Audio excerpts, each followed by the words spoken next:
Sir அவர் மனசுலேருந்து பேசுறாரு sir.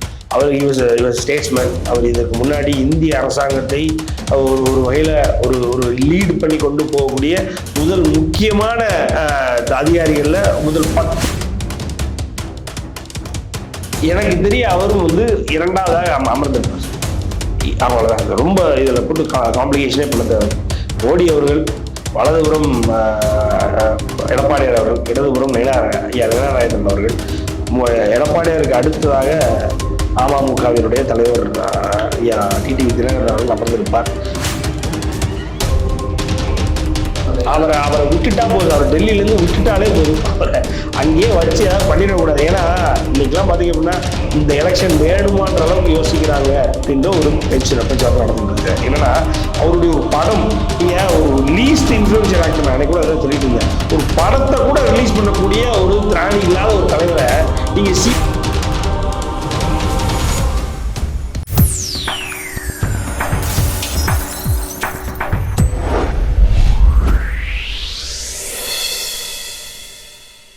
வணக்கம்.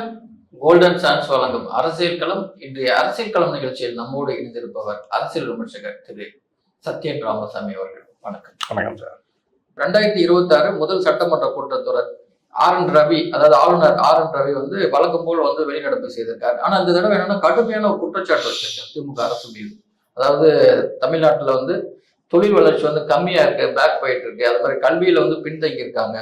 தலித்கள் மீது, பெண்கள் மீதான பாலியல் வழக்குகள்லாம் அதிகமா இருக்கு. இதெல்லாம் பேசாம வேற என்னென்னவோ எழுதி கொடுத்துருக்காங்க, அதனால நான் படிக்க மாட்டேன் அப்படிங்கிற மாதிரி கடுமையான ஒரு குற்றச்சாட்டு வச்சிருக்காரு. இந்த குற்றச்சாட்டு பற்றி சார் அவர் மனசுலேருந்து பேசுறாரு சார். அவர் இவர் ஸ்டேட்ஸ்மேன். அவர் இதற்கு முன்னாடி இந்திய அரசாங்கத்தை ஒரு வகையில் ஒரு லீடு பண்ணி கொண்டு போகக்கூடிய முதல் முக்கியமான அதிகாரிகளில் முதல் 10 முக்கிய அதிகாரிகள், 5 முக்கிய அதிகாரிகள் ஒருவராக இருந்தவர். அவர் பார்க்காததில்லை, அவர் பண்ணாததில்லை. ஒரு அரசாங்கத்தை எப்படி நடத்தி கொண்டு போகணும், நியாயமா எப்படி இருக்கணும், நடத்த முடியலனாலும் வெளிப்படைத்தன்மையோட எப்படி இருக்கணும், இந்த கிரெடிபிலிட்டினா என்ன பண்றதெல்லாம் தெரிஞ்சவர். அதனால நீங்க சும்மா அதில் இருக்கிறத படிச்சுட்டு போங்க அப்படின்னா அதாவது கவர்னர் அவருக்கான லிமிடேஷன்ஸ் இருக்கு. அவருக்கான என்ன சொல்றது, பெரிய அதாவது அரசாங்கத்துல ஆட்சி அதிகாரத்துல அவருக்குன்னு எந்த ஒரு சேயும் கிடையாது அப்படின்றதெல்லாம் உண்மைதான். அதற்காக ஒரு பொய்ய படிக்கணும்ன்ற அவசியம் இல்லைல்ல. ஒரு இல்லாத தகவலை மக்கள் முன்னாடி அவர் படிக்கணும்ன்ற அவசியம் இல்லை. இது ஒரு பேசிக், ஒரு ஹியூமன் எத்திக்ஸ். நீங்க இதற்காக நீ கவர்னர்னா நீ என்ன எழுதி கொடுப்பீங்களோ அதை படிச்சு போகணுன்ற தேவை என்ன இருக்கு அப்படின்றது. இன்னைக்கு இவ்வளவு தூரம் ஒரு ஸ்ட்ராங்கா ஒரு கவர்னர் இருக்காரு அப்படின்னா இது ஒரு தமிழ்நாட்டுக்கு கிடைச்ச வரப்பிரசாதம் தான். இப்ப மத்தவங்க இந்த இடத்துல இருந்தாங்க அப்படின்னா எழுதி கொடுக்கறத படிச்சுட்டு போயிருவாங்க. ஆனா நான் எழுதி கொடுக்கறத படிக்கணுன்ற அவசியமே இல்லைன்னு நியாயமா பேசுறாரு இல்லையா, அது உண்மை. அதனால அவர் வைக்கிற குற்றச்சாட்டுகளை எது சேர்த்தவர் நேற்று பாத்தீங்க அப்படின்னா ஒரு கிக் ஒர்க்கர். அவர் சாதாரணமா அவர் ஒரு டெலிவரி பண்ணக்கூடிய ஒரு ஒர்க்கரை 2 பேர் போட்டு வெட்டிட்டு இருக்காங்க. வெட்டுறாங்கன்னா கிட்டத்தட்ட ஒரு 20 வெட்டு விழுது உடம்புல. அதுக்கப்புறம் அவன் உயிரோட வாழ்ந்தாலும் அந்த வாழ்க்கை மிகப்பெரிய வாழ்க்கையா அவனுக்கு இருக்க. உயிரோட வந்துட்டான் இல்லைங்களே. இடையில சுராஜ் ஒரு பையன் இப்படிதான் ஒரு விளையாட்டுக்காக ரீல்ஸ் மோகத்துல கஞ்சா போதையில கொண்டாங்க. அதே மாதிரி நேத்தும் கஞ்சா போதையில கிட்டத்தட்ட ஒரு 20-25 வெட்டு வெட்டுறாங்க. தெருவு மக்கள்லாம் ஓடி போய் துரத்தி காப்பாற்றுற அளவுக்கு இருக்கு. சட்ட ஒழுங்கு மக்களை சட்ட ஒழுங்கு சீர்கேடுல காப்பாத்துறத விட இன்னைக்கு மக்கள் சட்ட ஒழுங்கு காப்பாற்றுற நிலைமையில இன்னைக்கு ஸ்டாலின் அரசாங்கம் இருக்குன்றது பஞ்சாயத்து. அதை பத்தி ஒரு கவர்னர் பேச வேற யார் பேச முடியும்? அப்ப இன்னைக்கு கவர்னருக்கு ஏறக்குறைய அத்தனை பவர்ஸ் இருக்கு. அவர் still reserves the power of other to run this government are not sir. அப்படிங்கும் பொழுது இந்த கவர்மெண்ட்ல இவ்வளவு பிரச்சனை இருக்கு அப்படின்றத பேசக்கூடாது அப்படின்னா பேசுவார். ஏன் பேசக்கூடாது? அவர் எதுவும் தப்பா சொல்லலையே, அவர் எதுவும் பொய்ய சொல்லலையே. மாறாக நான் பொய் சொல்ல மாட்டேன், நடக்கிற உண்மையில சொல்லுவேன் அப்படின்னு. பாலியல் வன்கொடுமைன்றது இன்னைக்கு கிட்டத்தட்ட பாத்தீங்க அப்படின்னா இன்னைக்கு அமைச்சர்களே சாதாரணமா பேசுற அளவுக்கு ரொம்ப, அதாவது பாலியல் வன்கொடுமைகள் நிறைய நடந்தது. ஆனா நாங்க காசு கொடுத்து பல பாலியல் வன்முணர்வாக்கப்பட்ட அந்த பெண்களை நாங்க காப்பாத்தி மீட்டு எடுத்துட்டோம். அவங்களுக்கு எவ்வளவு காசு கொடுத்துருக்கோம் தெரியுமான்னு பெருமையா பேசுற அளவுக்கு அமைச்சர்கள் இருக்காங்க. காசா முக்கியம், அந்த பிரச்சனைகள் நடக்குது. அதற்கு மூல காரணம் என்ன? போதை, கஞ்சா. அதை எப்படி நிறுத்தணும், அது போன்ற கைவர்களை எப்படி ஒரு சட்ட ஒழுங்குக்குள்ள கொண்டு வரணும்ன்றதான முக்கியம்.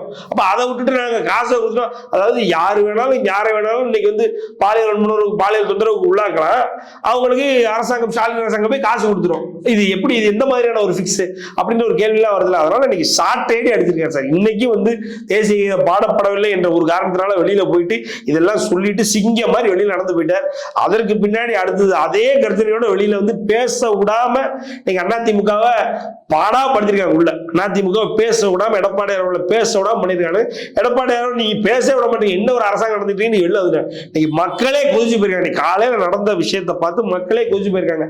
அதனால மக்கள் வந்து சீக்கிரமா அப்புறப்படுத்துவாங்க, அதுல எந்த ஒரு மாற்று கருத்தும் இல்லை சார். ஆமா, எனது தனிப்பட்ட விருப்ப வெறுப்புகளுக்கு அப்பாற்பட்டு தமிழகத்தில் வந்து அம்மா ஆட்சி அமைய வேண்டும் அப்படின்னு வந்து நல்ல உள்ளங்கள் வந்து விரும்புறாங்க. அவங்க வந்து கூட்டணியை பத்தி அறிவிப்பாங்க அப்படின்னு திரு டிடிவி தினகரன் வந்து சொல்வதற்கு காரணம் என்ன? திரு மோடி அவர்கள் தமிழக வருகை ஒட்டி இந்த செய்தி வந்து வெளியிட்டு எனக்கு தெரிய அவரும் வந்து இரண்டாவதாக அமர்ந்திருப்பார் சார். அவ்வளவுதான் சார். ரொம்ப இதுல போட்டு காம்ப்ளிகேஷனே பண்ண தேவையில்லை. மோடி அவர்கள் வலதுபுறம் எடப்பாடியார் அவர்கள், இடதுபுறம் நயனாராயணன் அவர்கள், எடப்பாடியாருக்கு அடுத்ததாக அமமுகவினுடைய தலைவர் டிடிவி தினகரன் அவர்கள் அமர்ந்திருப்பார். அதற்கப்புறம் ஓபிஎஸ் அவங்க உட்கார வச்சாங்கன்னா நல்லது சார். ஓபிஎஸ் இவங்களுக்கு இல்லை, ஓபிஎஸ்க்கு நல்லது இல்ல. ஓபிஎஸ் அப்பவும் முரண்டு பிடிச்சாரு அப்படின்னா எப்படி பன்னீர்செல்வம் 27 பேர் போட்டி போட்டாங்களோ அதே மாதிரி இந்த தடவை இன்னும் ஒரு 20 பேர் சேர்த்து 50 பேர் போட்டி போடுவாங்க. அதுல எந்த மாற்று கருத்தும் இல்லை. ஓபிஎஸ் அவர்களுடைய அரசியல் எதிர்காலம் அவரு டிடிவி தினகரன் அருகில் அமரக்கூடிய அந்த வாய்ப்பு கிடைத்து அமர்ந்தார் என்றால் அவருக்கான அந்த அதற்கப்புறம் அன்புமணி இருப்பார். அன்புமணிக்கு அப்புறம் அவர் இருப்பதற்கான வாய்ப்புகள் இருக்கு. 23 இந்தியாவினுடைய ஒரு மிகப்பெரிய ஒரு ஒரு என்ன சொல்ற மாநிலத்தினுடைய ஒரு கூட்டணி அமைய போகிறது. அந்த 23 வந்து என்டிஏ கூட்டணியுடைய தேர்தல் பிரச்சாரம் முழு வீச்சில் இயங்க போகுது, ஆரம்பிக்க போகுது. அதுல நீங்க இந்த மாதிரி ஒரு கூட்டணி இருக்குமா அப்படின்னா இல்லவே இல்லை அப்படின்ற அளவுக்கு ஒரு மிக வலுவான கூட்டணி அமைத்து அந்த கூட்டணியுடைய தலைவராக எடப்பாடியார் அவர்கள் வந்து இருப்பாரு. அதே வேகத்துல ஏறக்குறைய ஏப்ரல் முடிஞ்சதுக்கு அப்புறம் ரிசல்ட்ஸ் டிக்ளேர் பண்ணும்போது உங்களுக்கு தெரிஞ்சிருச்சு சிஎம் இவரு தான் அப்படின்ற அறிவிப்போட அவரும் ஆட்சி கட்டில் ஏறுவார். தேமுதிக நிலைப்பாடு சார், தேமுதிக எனக்கு தெரியும் சார், அவங்க என்ன எதிர்பார்க்கிறாங்கன்னே தெரியல சார். பட் ஆனா அவர்களுடைய வாக்கு சதவீதம் குறைந்து கொண்டே இருக்கிறது. இந்த 23 அவர்கள் பயன்படுத்தவில்லை என்றால் அவர்களை திமுக எடுத்துக்காது சார். திமுக எடுத்துக்காம அவங்க வேற வழி இல்லாம விஜய் வீட்டினுடைய கதவை தட்டக்கூடிய ஒரு நிலைமை வந்துடக்கூடாது நான் நம்புறேன். ஏன்னா விஜயகாந்த் என்பவர் வந்து ஒரு மிகப்பெரிய மனிதர். அந்த விஜயகாந்த் என்பவரை வந்து ஏறக்குறைய பயன்படுத்தி விட்டு ஒரு டிஷ்யூ பேப்பர் மாதிரி தூக்கிப்பட்டவர் விஜய். அவருடைய சினிமா வாழ்க்கையிலும் சரி, அவருடைய அரசியல் வாழ்க்கையிலும் சரி. இப்ப அரசியல் வாழ்க்கையில அவரை ஏறக்குறைய வந்து அவர் இறந்து போனதுக்கு அப்புறம் நான் எங்க அண்ணன் விஜயகாந்த் மதுரையில மாநாடு போட்டார், நான் இங்க மாநாடு போடும்போது எனக்கு ரொம்ப பெருமையா இருக்கு, எங்க அண்ணன் இது எங்க அண்ணன் அதுன்னு இப்போ அண்ணன் உரிமை கொண்டாடியவர் அன்னைக்கு அவர் கஷ்டப்படும் போது அவரை போய் பார்க்கல, அவர் உடல்நிலை சரியில்லாத போது அவரை பார்க்கல. அவருடைய மகன்களுக்கு இன்னைக்கு ஒரு படத்துக்காக உதவி பண்றாரா, ஒரு படத்தை பார்த்து இந்த படம் நல்லா இருக்குன்னு சொல்றாரா, சொல்லல. அதே மாதிரி அவர்களுக்கான ஒரு தேவை ஏதாவது செஞ்சு கொடுக்குறாரா, அவர்களுக்கான ஒரு ஒரு அங்கீகாரத்தை அவர் கொடுக்க நினைக்கிறாரா, அவர்களுக்கான ஒரு என்ன சொல்றது ஒரு புரிந்துணர்வாது ஏதோ ஒரு வகையில சும்மா போய் அவரை போய் பார்த்த வச்சோம் அப்படின்னு கூட இல்லை. ஒரு அரசியலுக்காக ஒரு தடவை போய் பார்த்தாரு சார். அவருடைய அரசியல் தேவைக்காக ஒரு பார்த்துட்டு வெளியில வந்ததுக்கு அப்புறம் கூட இது ஒரு போலியான சந்திப்பு அப்படின்னு சொல்லி பிரேமலதாவே சொன்னது உண்மை. ஸோ அதனால பிரேமலதா அவர்களுக்கு நான் வந்து ஒரு தாழ்ந்த ஒரு ரெக்வஸ்ட் தான். இதை என்னன்னா நம்ம அவங்கள சொல்ல முடியாது, என்ன தெரியும், அவங்க தான் டிசிஷன் மேக்கர். இங்கேயும் இல்லாம அங்கேயும் இல்லாம விஜய் வீட்டு கதவை தட்டக்கூடிய ஒரு நிலைமை வரக்கூடாது. 23வது நீங்களும் சுதீஷும் மேல போய் ஃபர்ஸ்ட் ரோல உட்கார்றதுதான் உங்களுக்கு ஒரு சால சிறந்ததாக அமையும் என்பதுதான் என்னுடைய கருத்தாக பார்க்கிறேன். ஆமா, அரசியலில் நாங்கள் தான் மிகப்பெரிய சக்தி, திமுகவுக்கு மாற்று சக்தி வந்து நாங்க தான் அப்படின்னு சொல்லி டிவிகே தலைவர் திரு விஜய் வந்து சொல்லியிருக்காரு. இன்றைய அரசியல் சூழ்நிலை அவரை விட்டுட்டா போதும், அவர் டெல்லியில இருந்து விட்டுட்டாலே போதும், அவரை அங்கேயே வச்சு ஏதாவது பண்ணிடக்கூடாது. ஏன்னா இன்னைக்கெல்லாம் பாத்தீங்க அப்படின்னா இந்த எலெக்ஷன் வேணுமான்ற அளவுக்கு யோசிக்கிறாங்க அப்படின்ற ஒரு பேச்சுவார்த்தை நடந்துகிட்டு இருக்கு. என்னன்னா அவருடைய ஒரு படம், நீங்க ஒரு லீஸ்ட் இன்ஃபுளுன்சியல் ஆக்டர், நான் கூட அதான் சொல்லிட்டு இருந்தேன், ஒரு படத்தை கூட ரிலீஸ் பண்ணக்கூடிய ஒரு திராணி இல்லாத ஒரு தலைவரை நீங்க சிஎம் ஆக்க வச்சு பார்க்கணும், சிஎம்மா பார்க்கணும்னு நினைச்சீங்கன்னா அது எப்படி சரி? நீங்க இப்போ ஒரு படம், ஒரு 3 மணி நேரம் படம், அந்த படம் ரிலீஸ் ஆகுறதுல ஒரு என்ன இருப்பது, ஆனா அந்த படத்தை கூட ரிலீஸ் பண்ண வைக்க முடியல பாருங்க. அப்ப எப்படி சார் அதான் ரீரிலீஸ் பண்ண முடியாம கஷ்டப்படுறாங்க சார். ஒரு படம் தெரியுன்ற ஒரு படத்தை அந்த படத்தை அதுக்கு இதையும் போட்டு உருட்டி அதை ஒரு ரீரிலீஸ் கூட பண்ண விட மாட்டானே.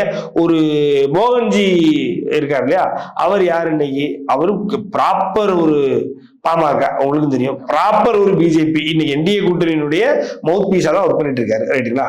இன்னைக்கு அவருடைய ரெக்வஸ்ட் அதை ஏத்துக்கிட்டு நாங்க ரீரிலீஸ் பண்றோம் அதாவது ரீரிலீஸை தள்ளி கொண்டு போறோம் அப்படின்றாங்க. புரியல. அப்போ யாரு இப்போ வார வாரம் ஒரு புது டைரக்டர் வந்துட்டு தான் இருப்பான். அப்போ வார வாரம் கேட்டா நீங்க ரீரிலீஸ் தள்ளி கொண்டு போயிட்டு என்ன லாஜிக் இது? அவரு கேட்டாருன்றதால தான் நாங்க ரீரிலீஸை தள்ளி கொண்டு போறோம். அப்ப எல்லா வாரமும் தான் படம் வருதா? எல்லாரும் இதே மாதிரி டேக் பண்ணி ரீக்ரியேஷன் சார் இந்த வாரம் வேண்டாம் நாங்க இறங்குறோம், இந்த வாரம் வேண்டாம் பண்ணிட்டு இருப்பாரா? அப்போ மோகன்ஜின்றவங்க தானே பண்றீங்க, அப்படித்தானே எடுத்துக்கணும்னா அப்படித்தானே எடுத்துக்கணும் சார். அப்போ மோகன்ஜிக்கு இந்த ஒரு ஸ்ட்ரென்த் எங்க இருந்து வருது? அவர் பாஜகவினுடைய இன்னைக்கு பாஜக இன்னைக்கு அவருடைய போஸ்ட் எடுத்து பாருங்க, அவருடைய ஆதரவு நிலைப்பாடு எடுத்து பாருங்க, அவர் யார் யாரை சென்று சந்திச்சிருக்காருன்னு பாருங்க. எல்லாமே அவருடைய ப்ராப்பர் ஆதரவு நிலைப்பாடு, ப்ராப்பரா அவருடைய ஆன்டி டிஎம்கே மைண்ட் செட் உங்களுக்கு தெரியும். அவருடைய படங்கள்லயே அது தெரியும். Anti Dravidian mind set, anti Periyarist mind set அதெல்லாம் கொண்டவர் இன்னைக்கு பாமகவினுடைய மிகப்பெரிய ஆதரவாளராக, அதே நேரத்தில் பாஜக கூட்டணியுடைய ஆதரவாளராக இயங்கி கொண்டிருப்பவர். எப்படி வந்து ஒரு பெங்கால் ஃபைல்ஸ், ஒரு விவேக் அக்னிஹோத்ரி எப்படி ஒரு பெங்கால் ஃபைல்ஸ், ஒரு தாஷ்கண்ட் ஃபைல்ஸ், ஒரு காஷ்மீர் ஃபைல்ஸ் எடுத்தவர் இன்னைக்கு இந்தியா முழுக்க ஃபேமஸ். அந்த மாதிரி தமிழ்நாடு முழுக்க இன்னைக்கு என்டிஏ கூட்டணியினுடைய அந்த பாமகவினுடைய நிலைப்பாடுகளை மக்கள் முன்னாடி, வன்னியர்களுடைய நிலைப்பாடுகளை மக்கள் முன்னாடி வைக்கிறது இவர் ஃபேமஸ். யாரு? மோகன்ஜி சத்திரியன். இன்னைக்கு மோகன்ஜி சத்திரியனுடைய அழுத்தத்தினால இன்னைக்கு விஜய் அவர்கள் அவருடைய ரீரிலீஸை தள்ளி கொண்டு போறாரு அப்படின்னா இதெல்லாம் நீங்க லாஜிக் யோசிங்க. எல்லா வாரமும் எல்லா டேரக்டரும் வருவாங்க சார். அப்ப எல்லா டேரக்டரும் நீங்க பண்ணல, மோகன்ஜி கேட்டவுடனே பண்றீங்கல்ல. இப்ப அடுத்து நீங்க எந்த வாரம் ரிலீஸ் பண்ணாலும் அந்த வாரம் அந்த டைரக்டரால உங்களை டாக் பண்ண முடியுமா? முடியாதா? முடியும். அப்போ இதெல்லாம் வந்து பயம், வேற ஒண்ணும் இல்லை. சும்மா இதை நீங்க பூசி மொழிகி பேசுவீங்க வைப்பீங்க. ஆனாலும் வந்து இதெல்லாம் ஒரு பயம். ஒரு தன்னுடைய படத்தை டைரக்ட் ரிலீஸும் தன்னுடைய ரீரிலீஸையும் மோகன்ஜிக்கு நல்லாவே தெரியும் சார். மோகன்ஜி ஒரு தலை ஃபேனு. அன்னைக்கு மங்காத்தா ரிலீஸ் ஆகுது, ஆனா அந்த மங்காத்தா ரிலீஸ் பண்ணாத அப்படின்னு கேட்க முடியாது, அவரால கேட்க முடியல. ஏன்னா அவருக்கு தெரியும் அஜித் படத்தை ரிலீஸ் பண்ணக்கூடாதுன்னு சொல்ற தைரியம் இந்த தமிழ்நாட்டில், இந்த இந்தியாவிலே அவனுக்கு கிடையாது. அதெல்லாம் சொல்ல மாட்டாரு. ஆனா விஜய் படத்தை சொன்னா செஞ்சிருவாங்க, செஞ்சுட்டாங்க. அதுதான் உண்மை. இன்னைக்கு அதனால வந்து இவ்வளவு ஒரு கேவலம் ரீரிலீஸை கூட இன்னைக்கு பண்ண முடியாத அளவுக்கு இருக்கிறாரு விஜய். அவரே காப்பாத்திக்கிட்டாருனால இன்னைக்கு பெரிய விஷயம் சார். இந்த ஜான ஆரோக்கியசாமிலாம் உள்ள போட்டு வெளுக்க போறாங்கன்னு தோணுது எனக்கு. அப்படித்தான் தோணுது. அவருடைய பேர்லாம் வந்து குற்றப்பத்திரிகையில வந்துரும் போட்டு வெளுக்க. அந்த மாதிரி விஜயை போட்டு இது பண்ணாம இருந்துட்டா, விஜயை உயிரோட விட்டாலே இன்னைக்கு போதும் அளவுக்குலாம் நான் யோசிக்கிறேன். நான் வந்து விஜயனுடைய ஒரு மிக முக்கிய கிரிட்டிக்கா இருந்திருக்கேன்.